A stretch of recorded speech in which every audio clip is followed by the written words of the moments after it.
Hello my dear friends, you're on the Military Summary channel, and today we will discuss the situation in Ukraine on the 11th of November.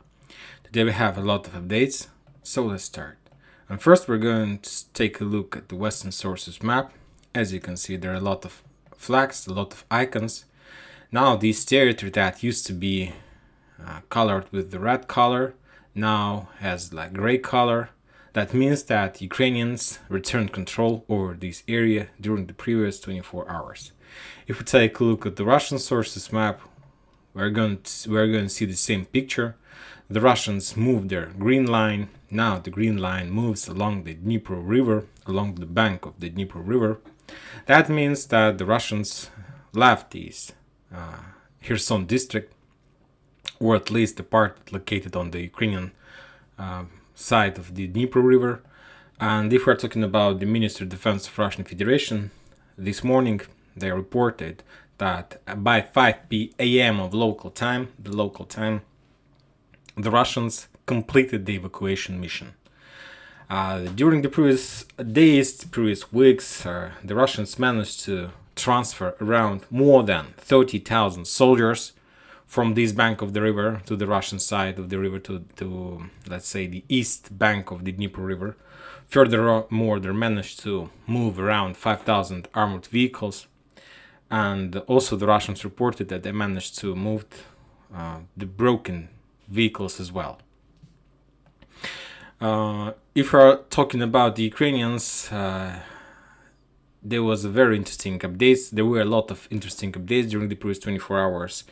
I'm not sure if you were following this situation this night of the local time, but this night was very interesting because somewhere at 1 a.m. or from 10 p.m. till 1 a.m. of local time the previous night, there were a lot of updates from the Ukrainian side, and according to the Ukrainian information, they achieved significant virtual victory in this area.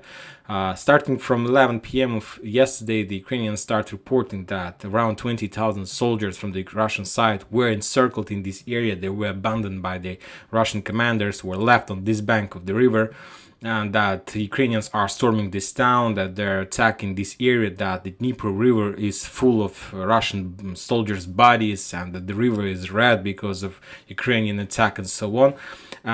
We start receiving these updates yesterday at 11 p.m., but somewhere at 2 a.m. of the local time, we got reports from the same Ukrainian sources that it was some kind of speculation, or at least the Ukrainian channels, the Ukrainian side start saying that all those information was fake, and they start reducing the number of the Russian forces on this bank of the river. They reduced from 20,000 till 5,000 and so on, and after that we receive update from the Russian Ministry of Defense, and also we haven't received any proofs from the Ukrainian side that any of the Russians were killed during this evacuation process. According to the Russian sources, none of the soldiers were killed or left on that side of the river. But we can't say the same thing about the Ukrainians, because you need to understand that, of course, the Russians were scared. It's obviously they were running from this territory, they were leaving this territory, and of course it was a very big opportunity for the Ukrainians to attack the Russians in their back, and the Russians understood that very well. And they were in a very big hurry without, there were some kind of rear guard forces, but anyway, there was a very big risk that the Ukrainians would attack the Russians in their back.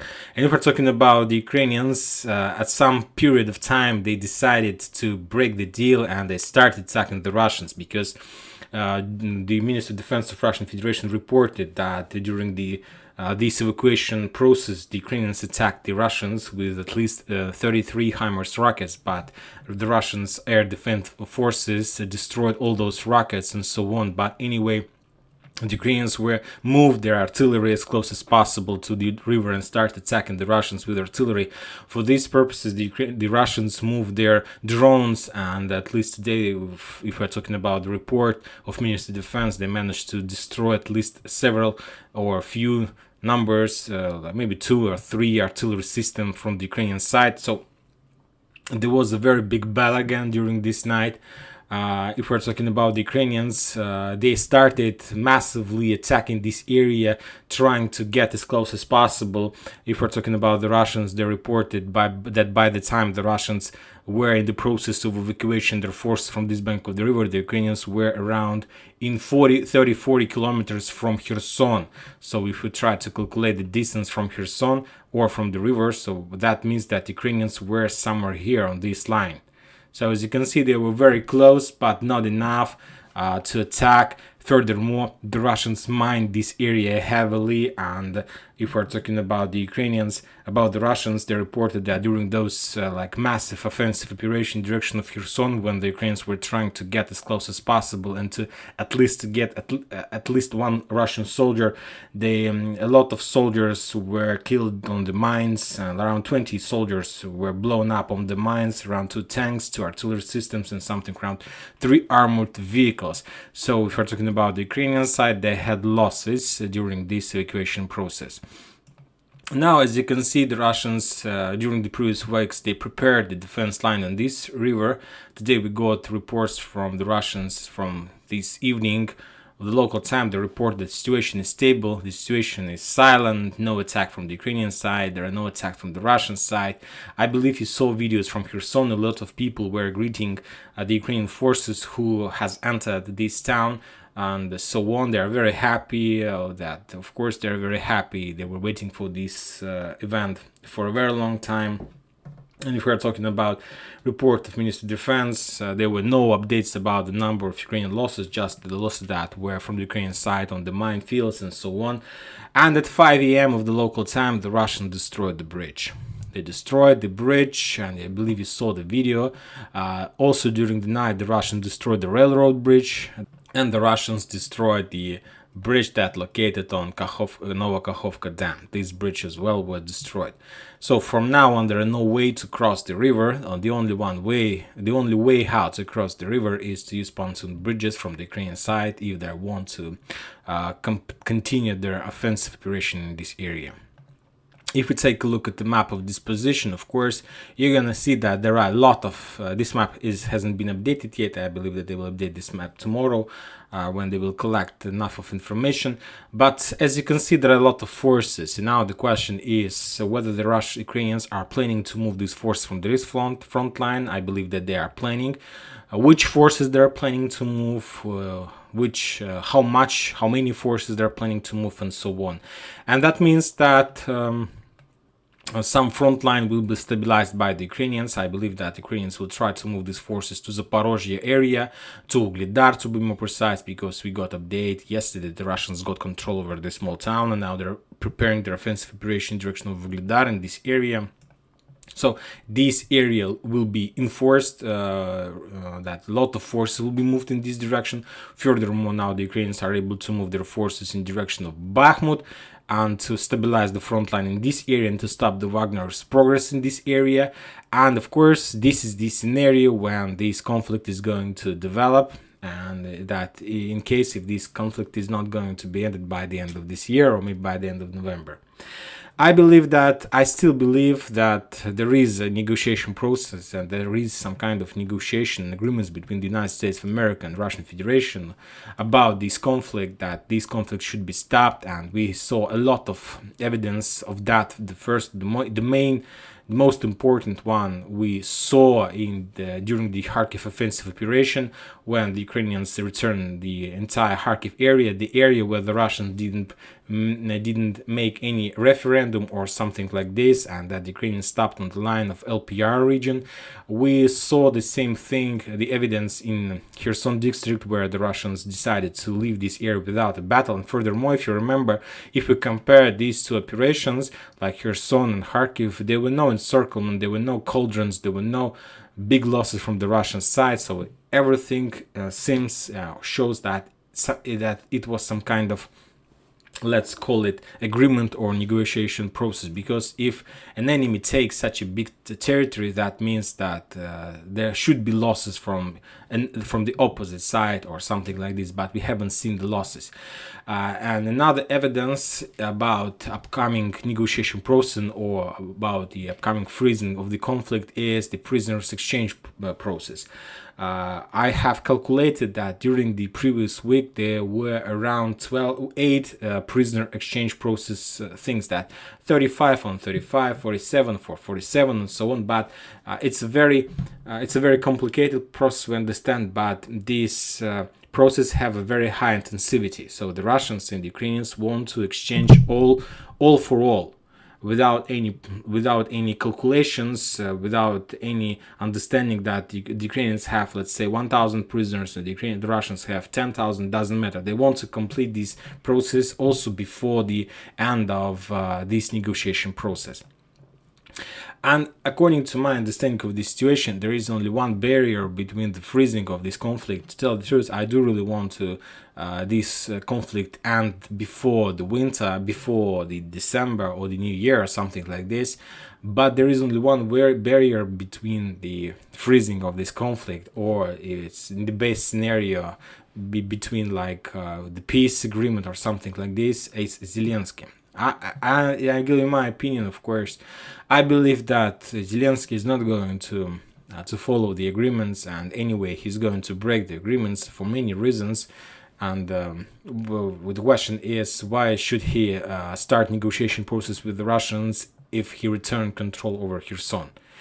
Of course, people from at this moment, people loves him. The military forces have a very nice power, nice spirit to continue the special operation and to try their luck and to push the Russians from Zaporozhye area as well. But so this is the reason I believe that he's going to break the deal. But from this perspective, this is not the problem of the Russians, because Zelensky is the problem of the United States of America. Because if there were some kind of negotiations between the US and the Russian Federation, that was agreement between their leaders, and Zelensky is the area of responsibility of the United States of America. And if Zelensky breaks the agreement, that means that this is the problem of the United States of America, not of the Russians. Because we understand that the Russians still have a lot of weapons, still a lot of opportunities, possibilities how to ruin Ukraine, how to destroy the industry, energy facilities, and so on. Now we understand that the Russians don't have their bridgehead on the west side or bank of Dnipro River. But don't forget that the Russians still have possibility to attack Ukraine from the north, from the Republic of Belarus. Furthermore, we got report from the Ukrainian sources that they are started building a wall on the border with Belarus, and this is like maybe like the puzzle, the game, the things of the same scenario, that Zelensky wants to break the deal, and he wants to continue this special operation. And the question, what the Russians are going to do with this, and what the United States of America are able to do with this. So we'll see, we'll follow. Let's talk a little bit. Let's continue our talks about the front lines. We're talking about Zaporozhye. There was just one update, a prisoner exchange. 35 for 35, 45 for 45 soldiers. If we are talking about Pavlovka, the Russians continue their clearing operation of Pavlovka, of establishing their fire positions, and they're preparing for the next steps in Ugledar. And if we're talking about Ugledar, about Donetsk area, this is the sign that will tell us if Zelensky are planning to follow the agreement, because according to some sources from Ukrainian side, from the Russian military experts and so on, they're saying that now it's turn for the Ukrainians, and according to some understanding of the situation, now the Ukrainians need to step back from some certain territories, and the Russians are saying that Ukrainians should step back from Bakhmut, and that Ukrainians should step back from Avdiivka, and to give an air and fresh air for Donetsk, and to stop the attacking of this town. And this thing should be completed in the next 1, 2, or 3 weeks. So if nothing happens during this period, that means that Zelensky breaks the agreements. But also the Ukrainians sources are saying that there is one option for Zelensky how to break the deal, let's say on the legal manner, without problems. And this is the case that Ukrainians are trying to develop these days. We know that during the previous months, the Ukrainians were planning to implement some kind of strikes in Moscow, in St. Petersburg, in big towns of Russia, on the basis of against the war. So they were trying to collect as much as possible people on the basis that these people are against the war, some popular people, and they were trying to force these people to came out on the streets and to make a strike and, let's say, to break or to make some coup in Russian Federation. But that attempt failed. And these days the Ukrainians are trying, and Zelensky at least are planning to make the same situation, but not on the basis of the situation against the war, but on the basis of the patriotic forces. There are people who loves the Russian Federation, who loves their motherland, or who loves the Russia and so on. And this retreat from Kherson, if you are following the Russian Telegram channels, most of the people suppose and thinks that the situation in Kherson was some kind of traitor situation when somebody, I don't know. So it's not very good for the Russians, according to a lot of people are saying like this, and the Ukrainians want to develop the situation, and on the basis of that situation, the Ukrainians want to start some kind of strike process in Moscow and Russian Federation to maybe if it's possible to make some kind of coup in the Russian Federation on the basis of that. And of course, if Zelensky are able to develop the situation, of course, in this reason, he don't need to follow any agreements, because he don't need to follow. And so the next 3 weeks is very important for both sides, for the Russians, for Ukraine, and for United States of America, for many reasons. Zelensky are able to develop this, let's say, coup situation, strike situation in Russian Federation on the basis of that stepping back from Kherson district. If you are not able to do this, in this case, it's a possible solution. He needs to start some kind of step back process from Donetsk and to follow the agreements. And if he's not going to do this, then they're going to have some problems with the United States of America. A lot of options, a lot of projections, but anyway, as I told you, the next 3 weeks is going to be very important, and we're going to follow them. If we're talking about Bakhmut area, there was one important update. According to the Russian sources, they have completed the operation in Bakhmutska, this small town that located this area, these small streets. Let's take a look at the Western sources map. We're going to see the borders of this town better. This is Bakhmutska, and the Russians are saying that during the previous 48 hours, even something like this, they managed to take control over this area, and they have finished the clearing operation, and now they're attacking Solidar from the south, from this area as well. The Russian source map has been updated, the Western source map has been updated as well, but there was some kind of report that the Russians got control of this town. So let's wait a little bit and believe that anyway this map is going to be updated very soon. If we're talking about the losses or the numbers, we haven't received any updates. And if we're talking about the Kupiansk front line, they're the same town, the same attempts, the same directions, and so on. The Ukrainians were trying to attack in the direction of Yagodna, Kislovka, Arlyanska, in this area, but all their attacks were repulsed, and the Ukraine lost around 120 soldiers, something around 12 armored vehicles.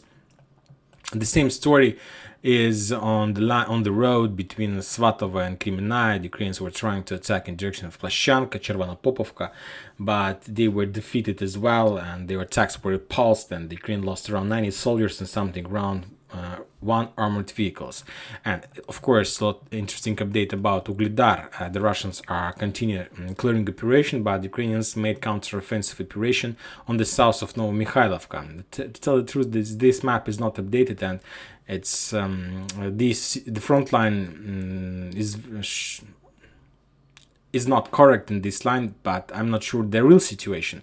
But anyway, the Ukrainians were trying to attack the Russians in this area, but their attack were repulsed by the Russians, and they lost, as I told you, around 65 soldiers and something around 5 armored vehicles in this area. So we'll see the development of the situation. I hope that this conflict at least will be freezed by the end of this year and won't be unfreezed in the next year. I'm not sure that Zelensky is going to follow any kind of agreements, so we'll see. And that's it for today. Military Summary channel reminds you to condemn any violence in Ukraine. Thank you for watching. Subscribe to my channel, put your likes, join my Patreon, and have a good day. Bye bye.